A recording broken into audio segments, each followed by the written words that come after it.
Oui, c'est bon. Et alors du coup, comment s'est passée l'organisation? Comment est-ce que tu as recruté? Parce qu'il y avait énormément de bénévoles, énormément de participants.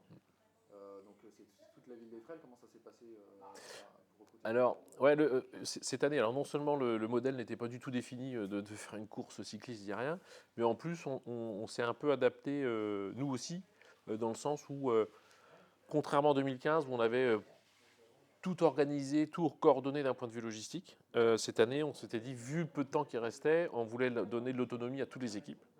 Et donc, le contrat était simple, c'est qu'on pouvait venir participer à cette épreuve ou à ce défi sportif-là par équipe de 4, et chaque équipe devait être entièrement autonome. Donc ça, c'était le contrat de base. Et d'un point de vue financier, puisque toujours la collecte pour la FM, et le deal, c'était aussi de dire, dans ces cas-là, chaque participant doit, à minima, ramener un sponsor. Donc voilà le format de ce qui a circulé comme information. Et on n'a pas fait plus de publicité que ça, c'est simplement le bouche à oreille qui a fait que, sur Etrel, on a inscrit 4 équipes dès le début, parce que le noyau était là, mais ça a assez vite rebondi sur la commune de Janzé, sur d'autres équipes dans le bassin d'Angers aussi. Et ça y est, on est arrivé rapidement à un nombre limite d'équipes qu'on s'était fixé nous-mêmes à 19 pour éviter toutes les problématiques administratives. Donc on voulait absolument être entre 0 équipe et 19.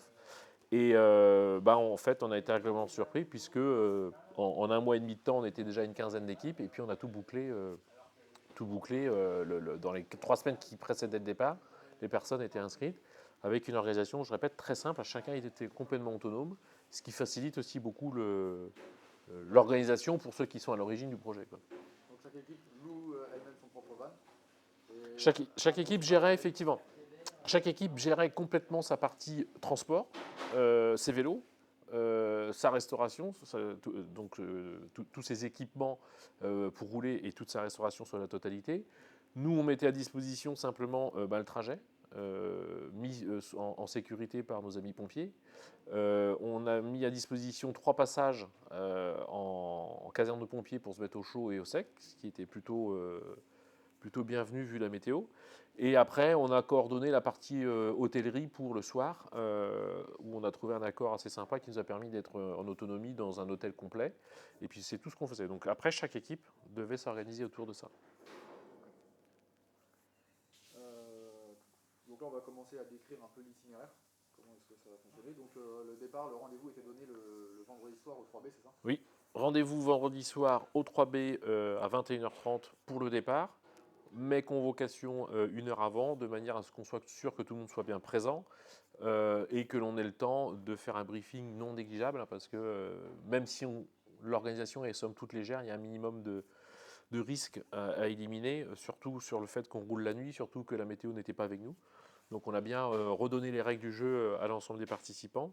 Et top départ le vendredi soir, sachant que derrière tout ça, on a quand même un compteur qui tourne, puisque cerise sur le gâteau, on est attendu euh, au Trocadéro à Paris pour une arrivée filmée par France TV dans le cadre des animations FM. Donc on avait quand même une heure butoir d'arrivée sur Paris qui faisait que on devait démarrer à 21h30 précise. C'est ça, donc il y a un trajet qui est bien défini avec chaque horaire pour chaque étape. Exactement. Ouais. Et, Donc en amont, le repérage a été fait. Alors il y a eu deux. C'était pas le plus simple, mais donc là-dessus, on a fait 2 travaux pour le trajet. On s'est appuyé sur ce qui avait été fait en 2015, parce qu'en partant du secteur de Vitré pour aller sur Paris, il n'y a pas 40 solutions quand on ne veut pas prendre l'autoroute. Donc on a pris ça, on a tout digitalisé dans une application, et on est allé repérer 2 fois le trajet. La première parce que l'arrivée était prévue aux abords de l'Arc de Triomphe, donc il fallait faire des repérages physiques pour s'assurer qu'on arrive au bon endroit de la bonne manière. Au final, on verra plus tard qu'il y a eu un petit changement de parcours. Et la deuxième fois pour refaire la totalité du trajet, pour s'assurer qu'il n'y ait pas des travaux, qu'il n'y ait pas une route de bloquée, etc. Donc la totalité du trajet avait été verrouillée pour ça. c'est parfait. Donc la première étape, elle part de Vitré, elle arrive à Montbert, c'est ça? Et donc c'est. Alors ouais, la première étape est un peu spéciale, parce qu'on va en faire 2 en une en fait. Ce qui se passe là, c'est que Léo décide de faire le départ naturel depuis Vitré, depuis les 3B, et ne peut pas s'engager sur la totalité du trajet avec nous. et va faire donc une étape symbolique, on va dire, entre Vitré et Montvert. Et à Montvert, il est récupéré par sa maman qui est en plus, elle, directrice d'école à Montvert. Donc il y a un petit clin d'œil aussi là-dessus, sachant que Montvert est une commune qui a beaucoup participé les années passées avec nous aussi autour du Téléthon. Très bien. Donc ensuite, vous continuez en Mayenne tout au long de la nuit, etc. Ça n'a pas été trop difficile la nuit, il y a eu problème de météo, etc. Alors la météo nous a joué des tours. Bon, maintenant on est au mois de décembre, donc il était plus probable qu'on ait de l'eau qu'on ait du soleil. Bon, donc effectivement, les 12 premières heures ont été compliquées parce que les dunes, on est de nuit, quasiment en totalité. On a eu beaucoup de pluie. Et puis le froid s'installe très vite avec la flotte. Ceci étant dit, les roulements sont bien déroulés aussi, hein, puisque chaque participant avait une étape qui faisait une quarantaine de kilomètres à chaque fois. Donc à chaque fois, on rechangeait les participants aussi. Donc ça laisse le temps de se remettre au sec dans un autre véhicule, etc. Mais la participation sur la totalité des étapes, même si la météo était compliquée, même s'il faisait nuit, même si on était fatigué, ce qui nous a tous impressionnés, c'est qu'à chaque fois, on voyait des gens qui descendaient du vélo après ces 40 km avec un grand sourire, et on en voyait d'autres qui remontaient sur les vélos avec un grand sourire. Donc, ce qui n'est pas forcément inné quand on est en pleine nuit sous la flotte. Parfait. Et du coup, vous arrivez le lendemain matin à Nogent-le-Rotrou. Donc ça, c'était aussi une étape importante, c'était d'être accueilli dans les casernes. Exactement. Donc, trois passages chez nos amis pompiers. Une on va dire en milieu nu à Ciel-Guillaume, qui est la première coupure qui permet de poser les équipes au chaud et au sec. Nogent-le-Rotrou le lendemain matin pour le petit déjeuner. Donc ces trois casernes-là nous avaient déjà reçus en 2015. C'est pour ça qu'on s'est permis de les ressolliciter. Donc là, pareil, petit déjeuner à Nogent-le-Rotrou. Étape un peu spéciale, puisque là, du coup, tout le monde s'arrête. La décision avait été prise de stopper la totalité du convoi pendant 1 heure, de manière à vraiment pouvoir se poser, se reposer, se mettre au chaud, et puis arrêter la totalité de la pression, on va dire, autour du convoi, quoi. En plus, vous avez 1 heure et demie d'avance, je crois. Et en arrivant à Nogent-le-Rotrou, nos vélos ont roulé trop vite, ou on était trop pessimiste, je ne sais pas, mais effectivement, on arrive avec un peu plus d'1h10 d'avance. Donc ça permet à la totalité aussi du convoi de s'apaiser autour de ça et de ne pas être en stress par rapport à l'heure finale d'arrivée. Très bien. Donc là, ouais, vous repartez. Je pense qu'on enchaîne direct avec le repas du midi. Donc du coup, ouais, le repas du midi, c'était à Il y a, Épernon. ouais, il y a juste sur la partie des étapes, alors je ne sais pas comment vous l'avez perçu, mais de réinsister sur le fait qu'effectivement, les conditions étaient très mauvaises.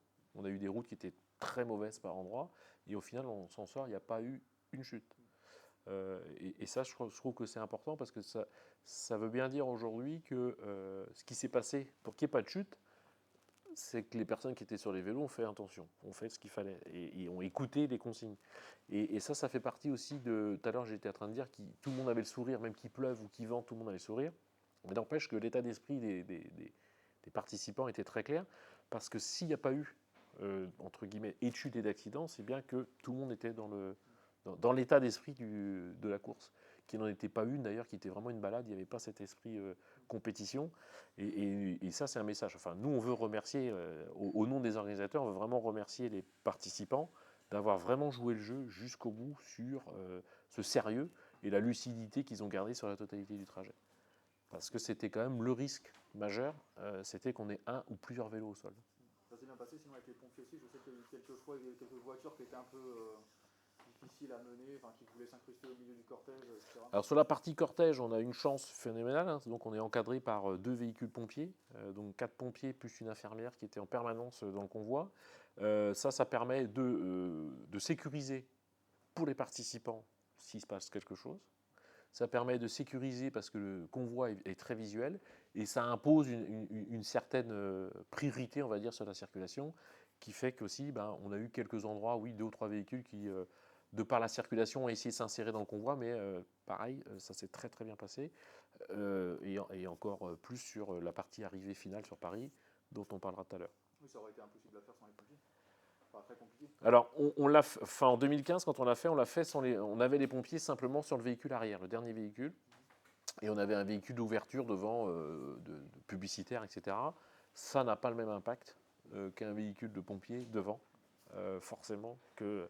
Même pour nous, en tant qu'organisateur, on ne peut pas envoyer 19 vélos toute la nuit sur la route sans un minimum d'encadrement. C'est pas sérieux.